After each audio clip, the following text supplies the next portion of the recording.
Good morning, everyone, and welcome to today's webinar, Making Internship Decisions During the COVID-19 Pandemic, Exploring Virtual Internships.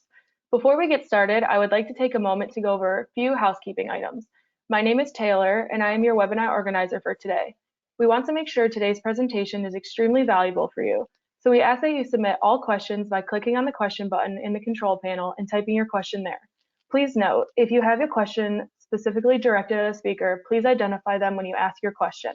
For now, please join me in welcoming GCP's Senior Director of Early Talent, Angela Finding.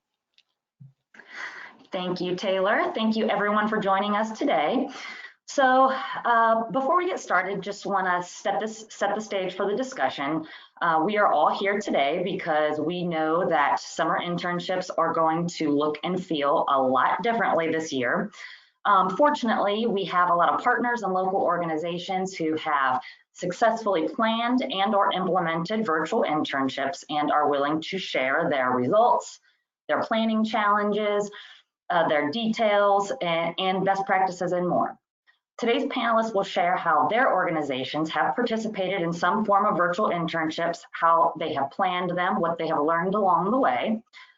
So without further ado, I would like to welcome today's panelists, Kelly Diamond, the HR Program Manager with Highland, Jane Shaw, the IT Manager with Progressive, and Erin Wahlberg, University Relations Program Manager with Huntington. So to get started, I am going to ask, setting the stage question. What has been your general experience with virtual internships to date at your organizations? So Erin, I'm going to go ahead and start with you. Absolutely. Thank you for having me on today. Hi, everyone, virtually. So to date at Huntington Bank, we have never run a virtual internship program. We actually have an internship program that is very heavy on the in-person experience. So this is all very new to us. We are anticipating about 80 interns to join us this summer, and really looking forward to talking through some of the challenges we've had in planning our virtual internship for the first time, and some of the tactics that we're using to be able to kind of pull it off very quickly. Thank you. Kelly? Yeah, so we've never onboarded any intern virtually before. We have had some virtual interns in the past, but it's when they're with us for a summer, and then once their summer internship ends and they move back to school, we'll set them up to work virtually, sometimes, part-time from their dorm room. So we have usually, 5 or 6 of those every year. But this is the first time we're having starting virtually and then maintaining most likely that status throughout the summer. Jane? So same, we are at Progressive actually have 72 interns lined up for the summer. Myself in my program, I have 27. We have never done any type of virtual internship. We certainly have allowed our interns to work remotely, sporadically throughout the summer, but never a 100% remote virtual internship. So this is all new to us. Because I'm the largest consumer, I have the largest program, even though there's 72 total, I have kind of been leading the way in getting us prepared for the changes that we do see coming this summer. So I'm curious about just the philosophy around why your organizations have never participated maybe in a more thorough, maybe to this level of virtual internships. What has sort of been just, kind of setting the stage for the rest of our discussion, what has been the reason that you have maybe avoided them or maybe just slightly dipped your toe into the water? Jane, I'm looking at you, so why don't we go ahead and start with you. So we, especially myself, because I run the actual IT program and internship program, and our projects are very collaborative. And although we have great virtual collaboration tools that we can use, actually having that in-person, and I think Erin mentioned too, the in-person internship is just very important to help build the relationships, help evaluate the interns. And also we find that it's great to be able to have our interns actually come in and see our work environment, because we have an amazing work environment at Progressive. And of course, our the intern program is really designed to find that future full-time talent. And so it's kind of a selling point for us to actually have the interns come in on site. So that's really what the past has been for us. So this year, the pandemic has actually been the driving reason for us to explore the virtual internship. Erin? Very similar to what Jane mentioned. I think part of it is we've never really had to think of a different way to do it. It's always just worked really well for us to have that in-person experience. And really, you know, our program, that's what we strive for, is that comprehensive, really great experience to be able to convert those interns to full-time hires. You know, there is a large networking component to our internship program. And as we all know, living in this new reality, it's much easier to network when you're in person and you're face-to-face. We also, with our program, we really like to have our interns, we understand that they may not have all of their career aspirations figured out during their internship. And part of our internships are helping them figure out what that is, what that next step will look like for them. And again, that includes a lot of networking, collaborating, and that's much easier to do in person than virtually. Thank you. Kelly? Yeah, and just to add on, you know, very similar at Highland. You know, we've never really had to deal with this before, so this is new. And you know, luckily, if we've had interns who are from out of town or out of state, every summer we're able to relocate them to Cleveland and put them up in housing or provide them with a stipend. So we've never had to really deal with an issue of, you know, having interns virtually. You know, we also find it beneficial for them to be in those in-person meetings and, you know, that networking component that's so important. However, we do have a lot of employees at the company who are remote that have been for years. And so this is actually kind of a good test for us. You know, if an intern can handle this well, they could potentially be a great full-time employee for us. Mm-hmm. Can I add one more thing, Angela, too? I think Kelly touched on it a little bit. We do the same thing. We provide housing. And one of the benefits we also find is we have 2 locations that we bring our IT interns into. Of course, Cleveland is the main one, and then Colorado Springs, but it's also selling the city a little bit. Mm-hmm. So we spend some time really talking about, or actually showing our interns Cleveland and all that it has to offer, along with Colorado Springs. And so now, you know, that's going to be one thing that will be lost to us this year, that we have found very beneficial, actually having them here in Cleveland. So, you know, in person, getting the experience, the network, selling the region, selling the company, those are such important elements of an internship program. So when you met with your colleagues, your leadership, and you decided to move forward with virtual internships, what do you think was the biggest hurdle to overcome in making that final decision? We'll get sort of into the details of the planning in a moment, but was it the lack of the ability to mimic networking, or what was sort of that big question in your mind of being able to successfully transition your very robust in-person programs to a virtual internship? Erin, we'll start with you. All right. So if I had to single out the biggest hurdle, because let me just say the last few weeks have been fast and furious, really thinking outside the box as a team, and just figuring out how we're going to operationalize this. You know, we were in a position where all of our offers were extended and accepted, and we knew that we didn't want to go back on those offers and cancel our program, and that we were going to have to think about things very differently. And so I would say the biggest challenge that we had in planning, I would say, is maybe getting the buy-in. So we used a lot of data points. We leveraged our corporate partners. We've had numerous calls with our corporate partners here in Columbus, just talking through, ideas. What are you doing? What are you thinking? We've been doing that for probably about 6 weeks now, which has been really rewarding to see, because at the very beginning, we were all like, I have no idea. I think we can go back and be in person, right? And then as we kind of morphed into, 3, 4, 5 weeks, it's like, okay, we're not going to be able to do that. So we need to readjust our expectations. So I would say getting that data, also leveraging industry partners. So data from NACE.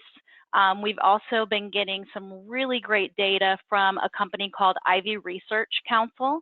And they've been doing polls with students and also other university relations leaders to say, what are the students thinking? What are the UR teams thinking? And how are they going to respond to this?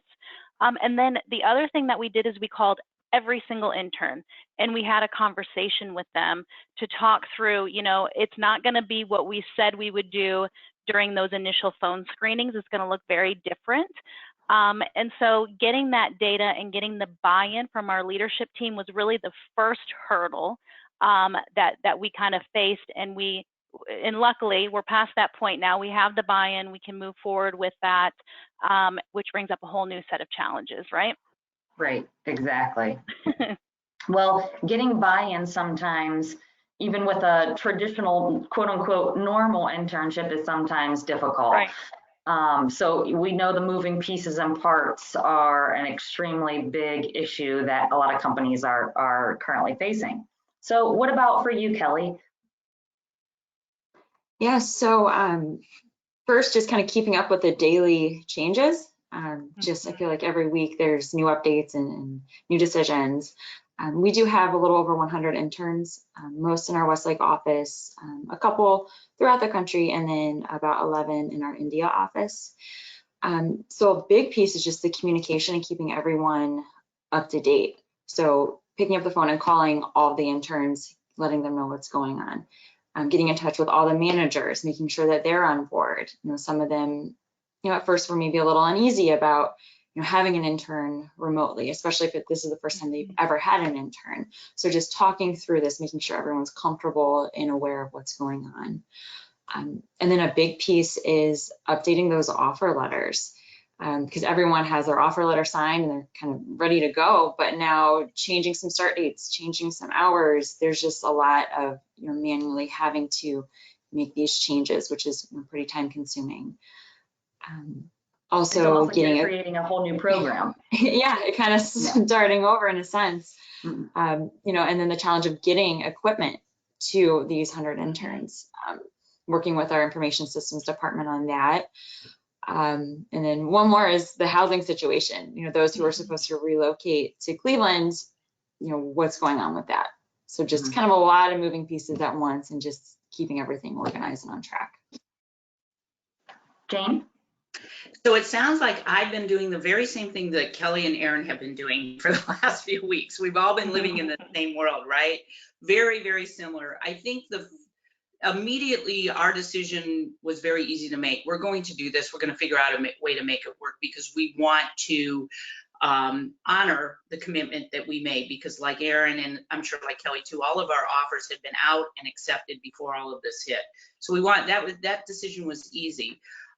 Where we the first challenge or hurdle we had to get over was, what are we going to do about the housing piece? Just like Kelly said, we bring our interns into either Colorado Springs or Cleveland.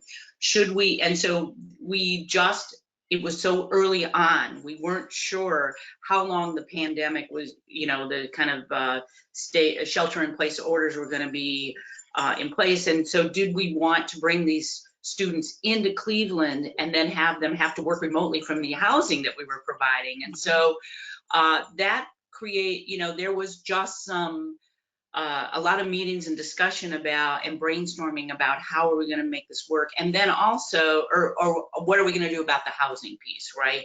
And then what we also wanted to make sure is that we didn't negatively impact any one of these interns who were planning on actually having that housing as a place to live.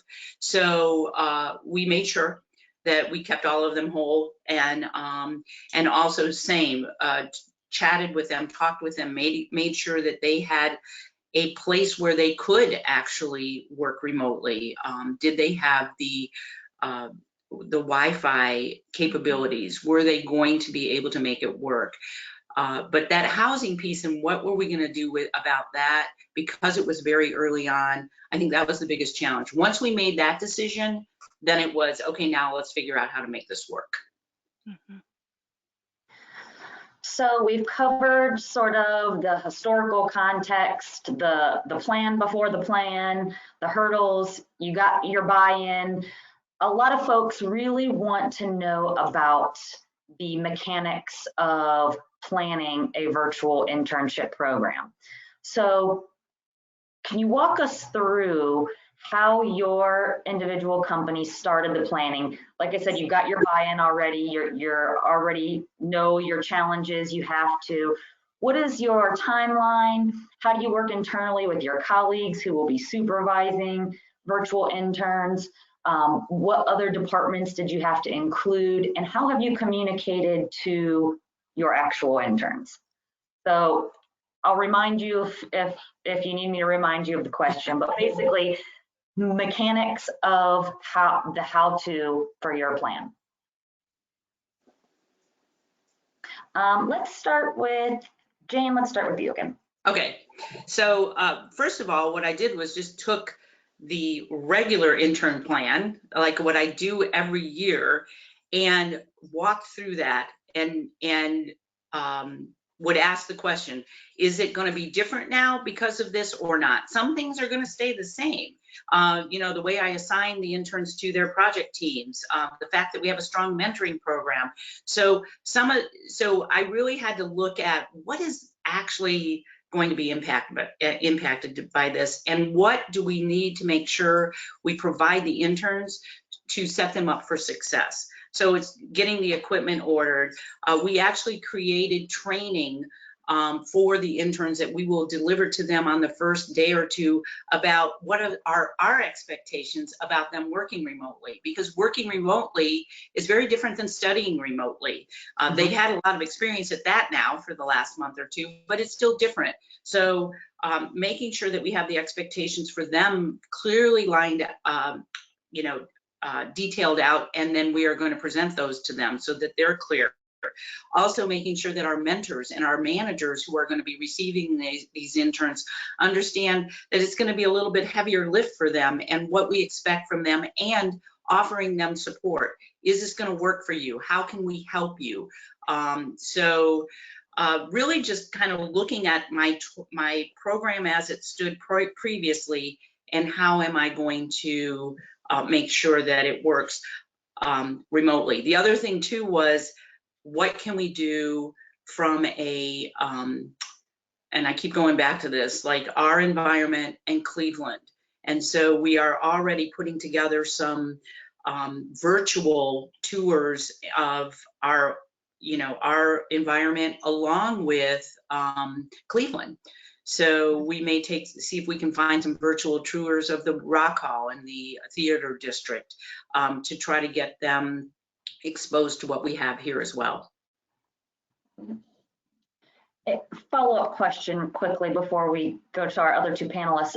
Is there anything that when you were doing that exploring of, okay, what can I take that was in person and transition it? Is there anything that you said, nope, it's going to have to go, obviously the housing piece, but is there anything that you found that you just could not duplicate in a virtual environment? We're going to make a change to one of the pieces of our program. It's not going to be as robust as it typically was in the face-to-face program. So what I do is I have each one of the interns actually is on a project team doing real life IT project work. But then I also break them up into groups of 4 or 5 every year and have them work on just a intern project that's kind of just a side project. That we are making some changes to. It's not going to be as it was in person, because at the end of the summer, then we have a big expo and the interns, actually show everything that they do in person. And so we're altering that. We aren't eliminating it completely, but we are altering it. Erin, what has planning looked like for you? Very similar to the approach that Jane used. I will say the one thing I'm extremely happy about is we put a significant amount of work last year into building out our strategy and our 3-year plan. And so that has really helped us to stay grounded in what's really important that we keep for the program and what things can we be more flexible on and either take out or repurpose. So that's been extremely helpful, but we started with, what were we planning on already and how do we tweak that to make it, good for a virtual environment. I would say maybe 2 pieces that we weren't quite sure on. We also do a team project. And so at the beginning we were thinking, let's make it an individual project. That'll be better because we won't have to worry about the collaboration piece and it'll be easier for the interns to kind of manage their own project. When we called the interns, we actually got the exact opposite feedback. They said, you know what would be really great is if we did a team project. And it's like, okay, let's adjust that then. So we're back to team projects. We have at the end of the season, the top 3 projects get to present to our executive leadership team, and our executives love that. Just the celebration aspect of it, getting to see what some of the groups worked on, and it's really important for our program and the success of our program. We are still holding out hope that we will be able to have an end of season reception in person, although every day I feel like it's feeling a little more impossible. But if it comes down to it, we've decided we will do a virtual reception and we will still have those top 3 teams present to our executive leadership team.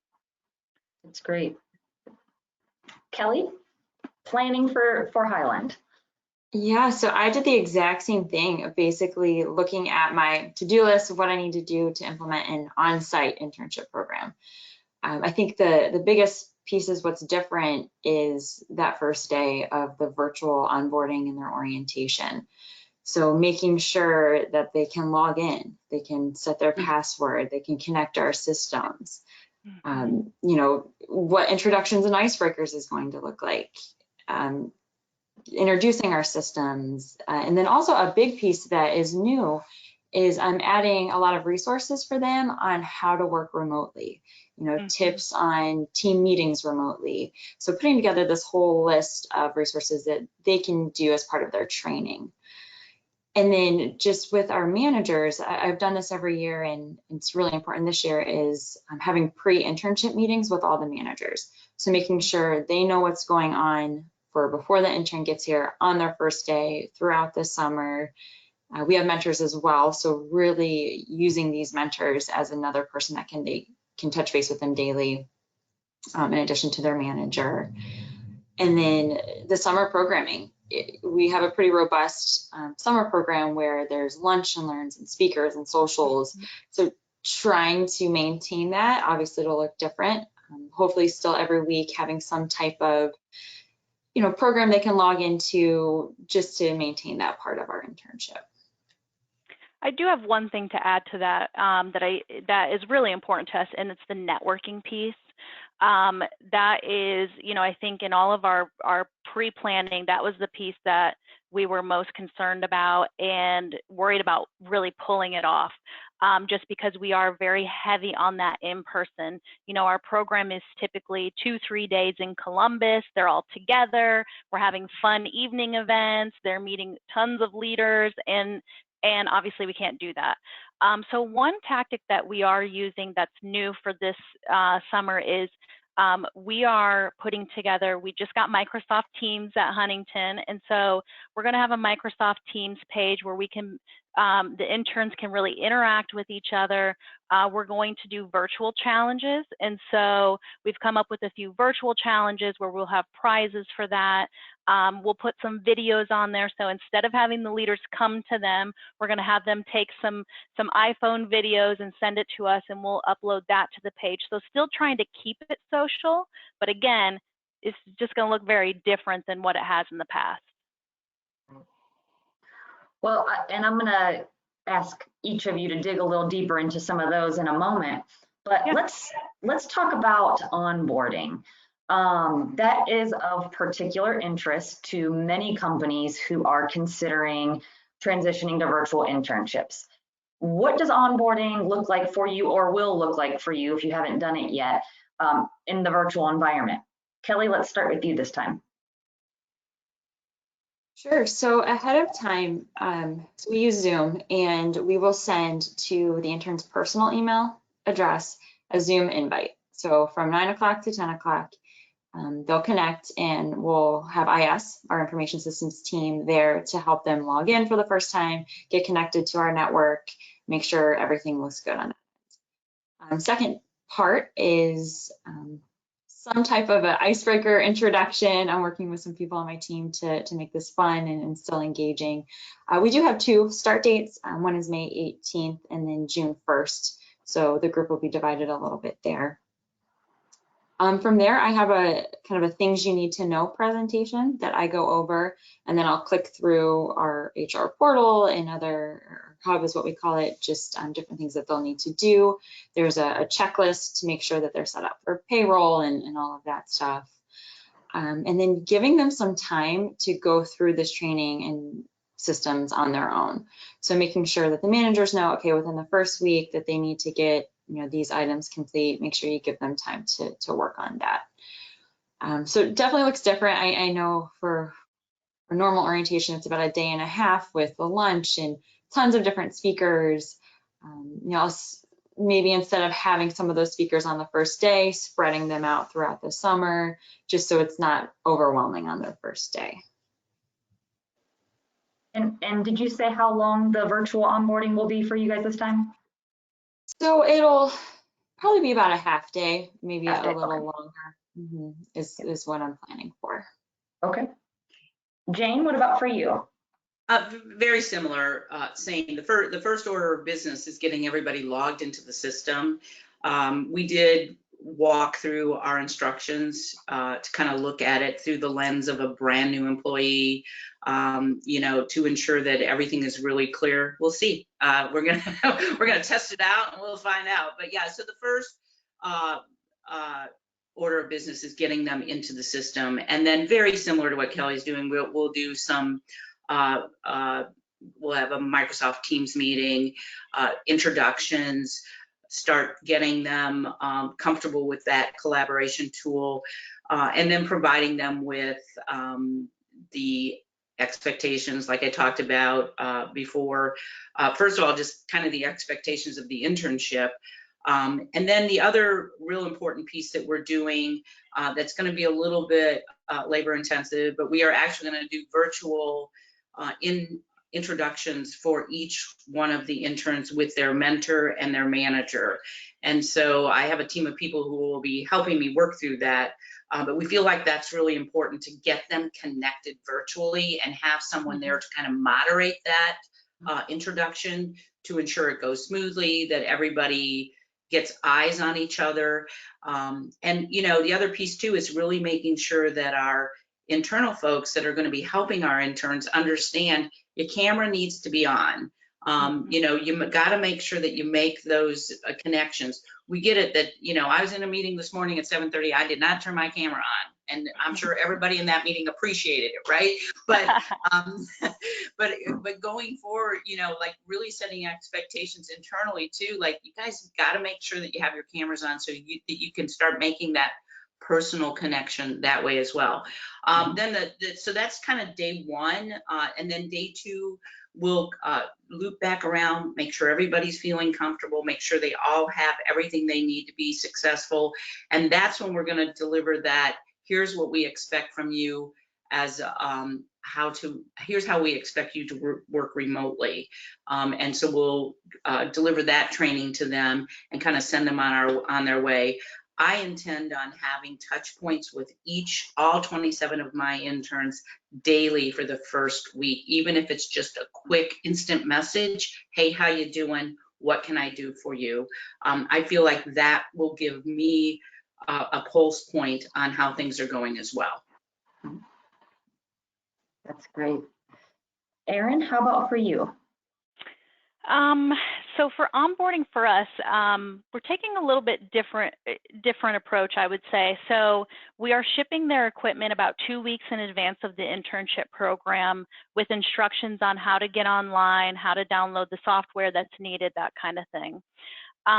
Day one, the week before, my team and I will reach out to each of the interns to make sure they're able to get online, that they have the meetings that they need, especially for day one. And then day one, this is the only day that we're really sticking to an almost full day schedule, because we know sitting in front of a computer for a full day is not ideal. But we do plan to do our typical welcome session that we would do. We'll have the speakers coming on as well throughout the day. We are breaking it up into 2-hour chunks and then having some pretty lengthy breaks in between so they can get up, stretch, eat, do whatever they need to do, and then come back to it. So we'll have them almost a full day on day one. And then day two is going to be them with their managers getting their project work from their managers, their actual work from their managers, and then of course we'll have programming throughout the remaining 2 months. So we are doing a full day. We know it's not ideal to do that, but it's pretty pertinent information for them about, more about Huntington, how to log into, Workday, how to log their hours, all that kind of stuff. So we're going through with a full day. I think this is a good segue to ask the three of you about the tools and software that you're using. So if an intern were on site, they would obviously be using your laptops or computers, your network and things like that. So the three of you, I believe, have all mentioned you're shipping out laptops. Are you providing any other additional tools such as hotspots or internet stipends or anything like that? Kelly, let's start with you. If it gets brought up, we'll work individually with interns who might, not have Wi-Fi or something like that. However, we know most, or I guess all of these students have been taking classes now remotely for months. So hopefully they're set up and kind of in the groove of that already, but we will work, individually with them. Now we have interns in all different departments. So, some departments might need a headset. So it varies, but really the standard, computer, make sure there's either a webcam attached to the computer, or we'll send them a webcam too, because that's something that they will need. And it's kind of individual to the departments. Jane? We are sending everybody the same, especially in the IT group. So monitors, headsets, laptop, keyboard, mouse, feel like that will give them an opportunity to have a pretty decent setup, home office, if you will.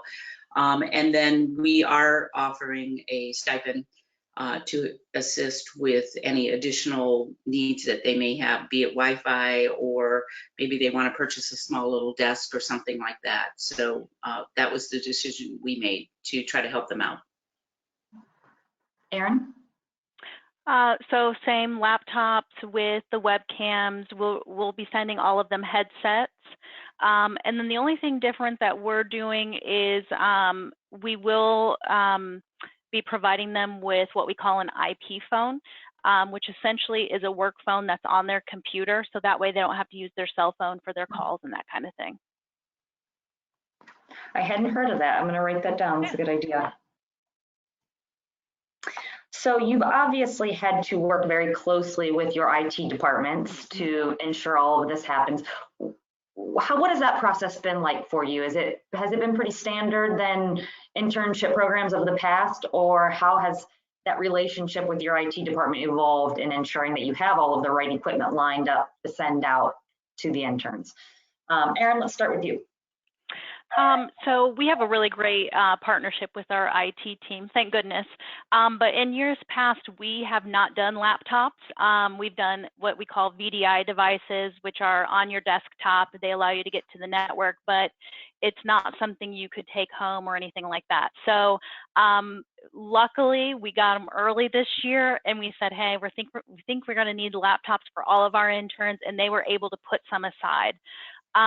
What's been really interesting is with the headset. So working with our sourcing team, I reached out and I said, hey, can you quote me on some headsets? I'll get the approval for the budget. And, you know, when I got the quote, it was like $50 per headset.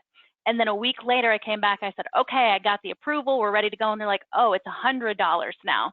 So we are getting into some of those supply and demand issues, which has been really interesting. And I understand that they're running into that now with even laptops and other, you know, work from home equipment, webcams, that kind of thing. So that has definitely been challenging, especially when you're trying to stick to a budget. But all in all, they've been really great to work with and helping us find the best deals when they can, and even pinging us to say, hey, I just found these online. If you need them, I'm going to order them now. Otherwise, you might not get them, that kind of thing.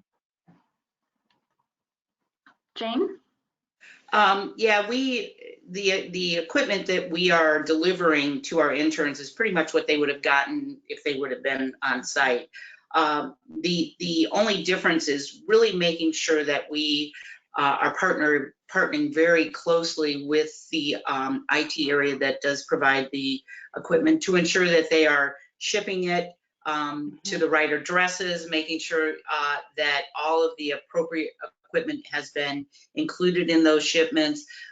We are even down to the point right now where we are looking at tracking numbers and ensuring that the interns are receiving the equipment on the other side. Also communicating with the interns to let them know this stuff's coming, so watch for it. You know, don't let the laptop sit out on your front porch for a day, right? So really lots of communication, and you know, we really, our IT department, we've been quite impressed with, because not only are they helping us with these 72 interns, but they had to help us get 40,000 people working from home in a very short period during the pandemic. So I'm sure that Kelly and Erin are, their IT departments are dealing with the same thing. So it's been impressive on how they've been able to respond to what we've needed in such a quick and easy way, you know. So we've been very fortunate that they are doing a really great job. I'm sure that they're all of these things are causing them a little extra stress. just a little bit. Yeah. Kelly, how about for Highland? Yeah, I mean, same. Our IT department's amazing. They've been great to work with. And I mean, really the only difference is just keeping them updated. As soon as I learn something, I let them know. Any changes, let them know. Making sure they have the most up-to-date intern list so they can prepare. So really just communicating more is the only big difference this year. So I want to get into some of the ways you're planning to engage your virtual interns this summer too. So first, how are you working to ensure that they feel part of the team, and how is that included, or how are you including professional development opportunities for them, and then social engagement activities? So, you know, everybody's trying to be as creative as they possibly can to do things like that virtually to make sure people feel part of the team. The three of you have stressed the importance of ongoing communication, both with your internal departments, with your interns. So how are you engaging them in a professional development way, and how are you creating fun social activities for them too? Erin, let's start with you this time.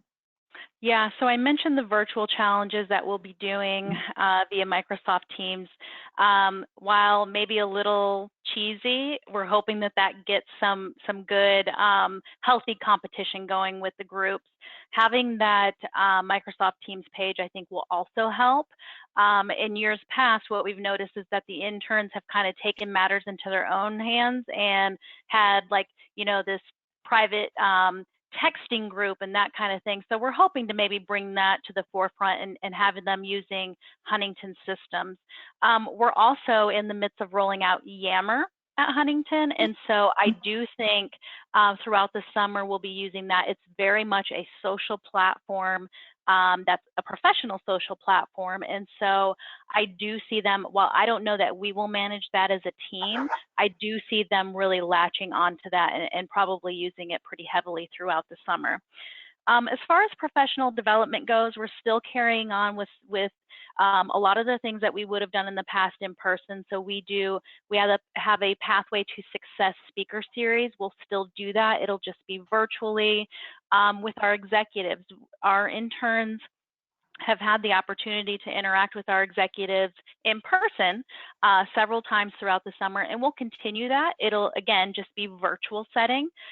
So we're looking at how do we divvy up the groups, how do we make sure they're getting the appropriate airtime with the executives, and we're not, you know, putting all 12 of our executives on all 80 of our interns and having them just, you know, go at it.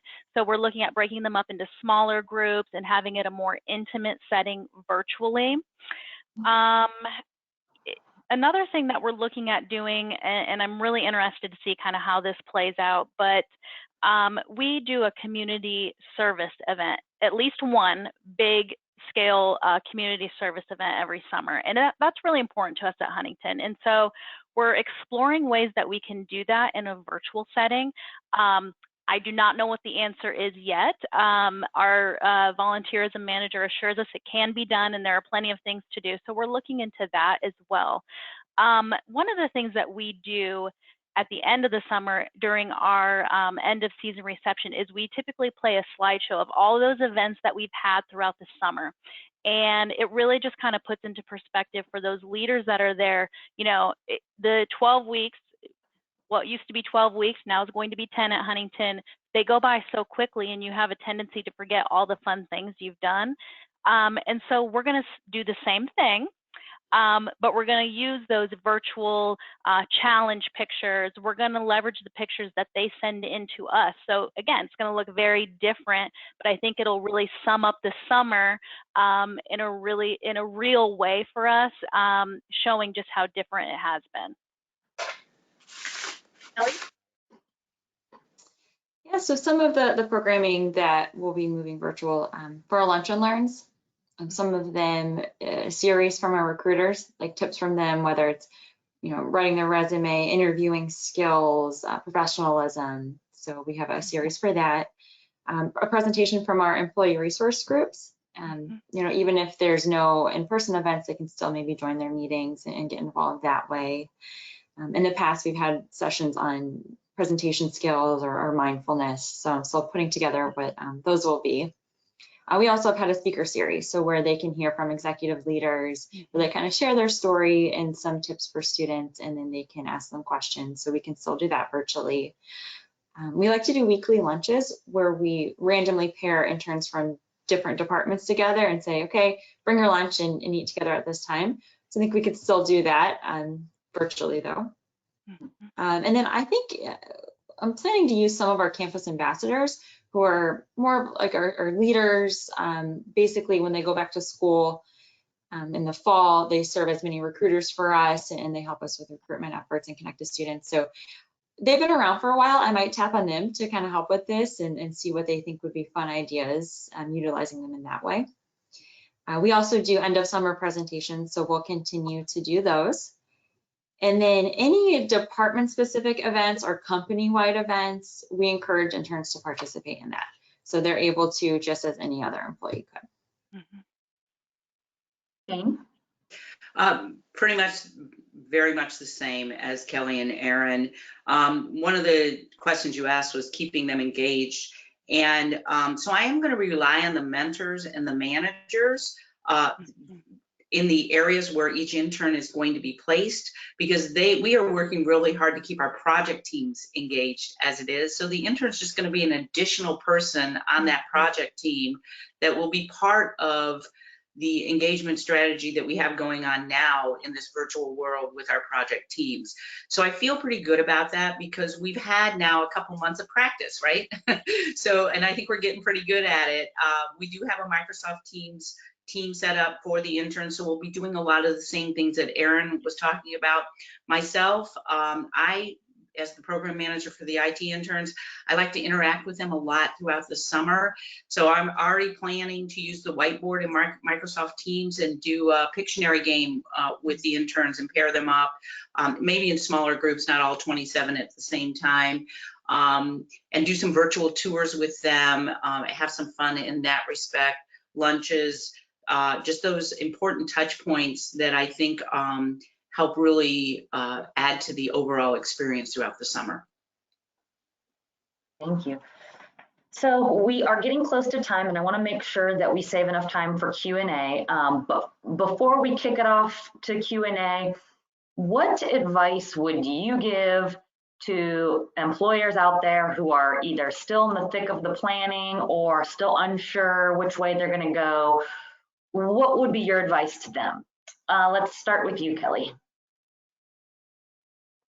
I think, step one is just getting everyone on board, starting with your leadership, executive, level down, getting the managers comfortable, having those conversations, whether it's helping them come up with projects that their interns can do, remotely.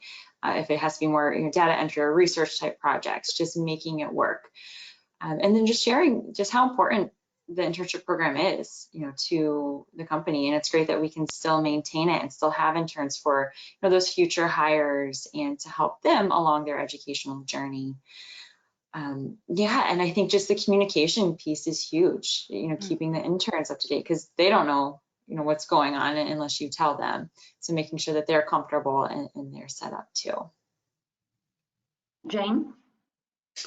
I think so very much the same as Kelly, but one additional thing I might add as I'm interacting and talking with the interns, they are so grateful that we have not canceled these programs. And I'm sure that the Huntington interns and the Highland interns feel the same way. You guys are probably getting that same feedback. So here's what I would have to say. I feel based on my interactions with the interns, they are going to do everything they can to make the most out of this experience. So give it a try. It is going to be different. And I know that we're going to hit some obstacles and challenges along the way. But at the end of the day, the interns themselves are really dedicated to try to make the most out of the experience. And they understand that this isn't really what we thought it was going to be, right? And so it's going to be okay if it doesn't work out perfectly, or the same as it did when you had the in-person internships. They get it, and they are so appreciative that makes it worth your while to try to do everything you can to make the best experience for them. Erin? Same. I would just say, I think a lot of times we have the tendency to kind of worry about, can we actually pull this off? I'd say go all in, and calling the interns and talking to them. Just like Jane said, they're so grateful. They're happy that they get to still have the experience. And, one thing I told our managers at Huntington is they're going to give us some grace in this. Because they know it's not going to be perfect, and we're all stumbling through it, and that's okay. We like to have everything planned and figured out, and it's going to be perfect, and it's going to be this experience. And I think we just kind of need to roll with it, do the best we can, and know at the end of the day, we're honoring our commitment to them in the best way that we can. That's wonderful. And before I hand it back over to Taylor for Q&A, I just wanted to thank the three of you very much for allowing us to take a peek behind the curtain and a behind the scenes look at what your planning has looked like, how it's going to work for you, what your goals are for it, and just some of the amazing creative ways that you are going to make this a very worthwhile and valuable experience. for both your companies and for the interns as well. So thank you again for sharing all of this really wonderful information with us. For our attendees, if you have additional questions, please go ahead and use the chat function, and my colleague Taylor will read those questions as they have come in. Also, we have compiled some virtual internship resources on our internship website, so you can see the link there if you're interested in digging deeper into some of the aspects of planning a virtual internship. And then our panelists have graciously agreed, if there are questions we don't get to that you really would like to pick their brains about, please feel free to email them. I went ahead and put their email addresses on the screen. So Taylor, I am now going to hand it back over to you for Q&A. Awesome, thank you. Hi again, everyone. This is Taylor. Our first question, so you guys covered a little bit of onboarding already, but if you could go a little bit more in depth on maybe have you considered doing a virtual tour of the facility, considered making your internships shorter, making the pay less, more, like how your thoughts on those?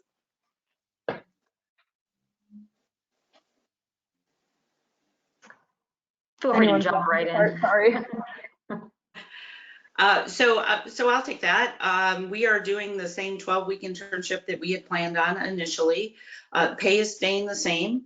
And we are hoping to do, for those of you who aren't aware, Progressive has the largest contemporary corporate art collection in the country. And so we're hoping to put together some type of a art tour for our interns, which also then gives them a little bit of a peek into our environment and what it's like to work there. And then I think I mentioned earlier too, we're hoping to do some kind of virtual tours of some of the highlights in Cleveland and Colorado Springs. And then Kelly, Erin, do you guys have any thoughts on that? Yeah, so we do have a lot of videos just that we've done that I am planning to send around just to give them a little bit more insight on our culture in our campus. Our pay will stay the same for them. Some interns, we're pushing their start date from May 18th or May 27th for the first two original dates, some to June 1st. And then we are reducing intern hours a bit as well. And for Huntington, we have not thought about a virtual, view of the facilities, but I think that's a really great idea. So we may be doing that. In terms of the pay, so we did not impact the interns' pay. And we were also in a position where we had extended with our offers, we do stipends for housing and we do stipends for parking in those large metropolitan areas. And so we did go back and forth internally as to whether, we should keep those stipends in the offers, given the fact that they may never even see the office. And so we determined, because it was in the offer, it made sense to to keep those in there and just move forward with that. So they'll all be getting their stipends as well as their pay will stay the same. We did shorten our program by 2 weeks. So we typically run a 12-week program. We went to a 10-week program. The thought process at the time was, we want to try to give them the best. We did look at an 8-week program as well. And we called all the interns and we said, hey, listen, this is what we're thinking about doing. Which would you prefer? And I would say it was like 80% said, let's do the 10-week program. So that's what we pitched to our executive leadership team. That's what we ultimately ended up moving forward with. And the hope with that was that at some point they would be able to come into the office, at least on a part-time basis. Now, we don't know if that'll happen or not, but that was kind of the thought process behind it. And so we pushed back the start date by 2 weeks. Great, thank you. And then here's another question for all three of you. If you start bringing back employees back into the office following the Ohio rules, will you do that for your interns or will you keep them virtual for the summer? Kelly, you can start. So for sure, any intern who's from out of state, out of town, we are planning just to have them work from home the whole summer. For the rest of them, we would just follow the same as the rest of the company, and just making sure though that everyone's safe and we have a good plan lined up for that. Mhm. Erin?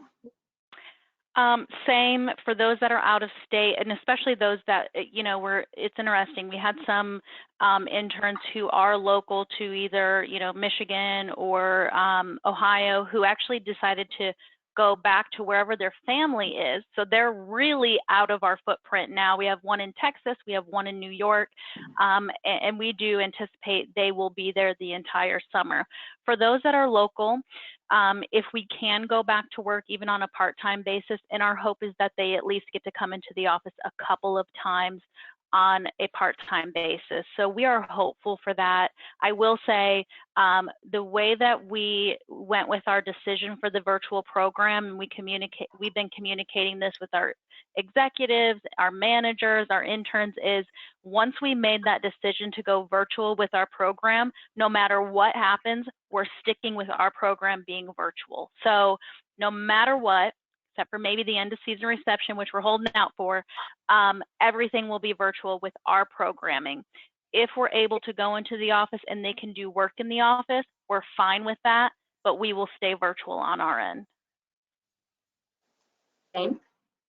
Absolutely the same. The decision was made. We are going virtual. We're saying this is how it's going to be. I have interns now all over the place, Georgia, New York. We even have some in Utah. So the plan is it's going to be virtual. We are hopeful for an end of summer reception, but we will not be able to decide, of course, until we see how things progress. But right now, 100% virtual. Great, thank you. Next question. These are kind of all for all three of you. Do you have any tips or advice for graduating seniors in this environment? Jane, if you want to start this one. Sure. So I am also responsible for onboarding all of our associate level IT professionals. So now that I have the intern program pretty much up and running, I have turned my attention to the offers that I had made to all of our full-time, who will be starting June, July, and August. So hopefully the graduating seniors have secured employment, and where they have secured employment is still happening. But if not, there are still many, many companies out there that are hiring. So don't be afraid to hit job boards, see what's out there, and start applying. The companies are figuring out how to source virtually as well. So there are jobs definitely out there. The seniors are just going to have to get out there and start applying. Mm-hmm.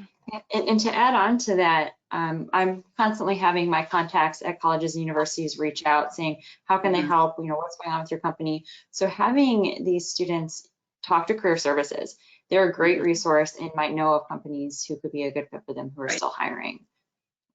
Mm-hmm. And persistence, navigating the 2008 financial crisis, I think it can become very discouraging when you're applying and applying and applying, but you just have to be persistent and keep going, and the right opportunity will come at the right time. That's awesome advice. Thank you, guys. I think we have time for one more. All right. This is kind of in the future question for next summer, but have you guys given any thought for your internships hiring process for next summer? Will it be the same, less, and how and when will you start doing that hiring? Erin, if you want to start. Sure. I was just on a call with some of our university relations professionals yesterday. We're talking about our virtual programs, and I said to them, we probably don't want to hear this right now, but we're hearing that some schools may not be opening in the fall, and that's going to drastically impact the way that we at Huntington recruit. And, and everyone was kind of like, oh, do we have to talk about this? But the conversations are starting. So just know that we're all, looking at our new normal and knowing it's not probably going to be the same. I anticipate if this continues, we will be 100% virtual. And we're just, same with this, we'll lean into that experience, figure out the best way that works for us and our processes and move forward. Kelly? Yeah, so over the summer, I'm planning to see what the fall campus recruiting plan is going to look like. I think until then, there's not much to do, just kind of wait and see what happens on that end. And then I guess we're requesting interns for summer 2021. Still the same process, making sure that when we do budget, that they requested at that point. Because we have kept the internship program this summer, I'm not anticipating really any changes for next summer, but just having to be flexible along the way. And Jane? Yeah, I don't really have much more to add. Very much the same as Kelly and Erin. Really going to be taking our cues from the school. I do the bulk of my recruiting in the fall.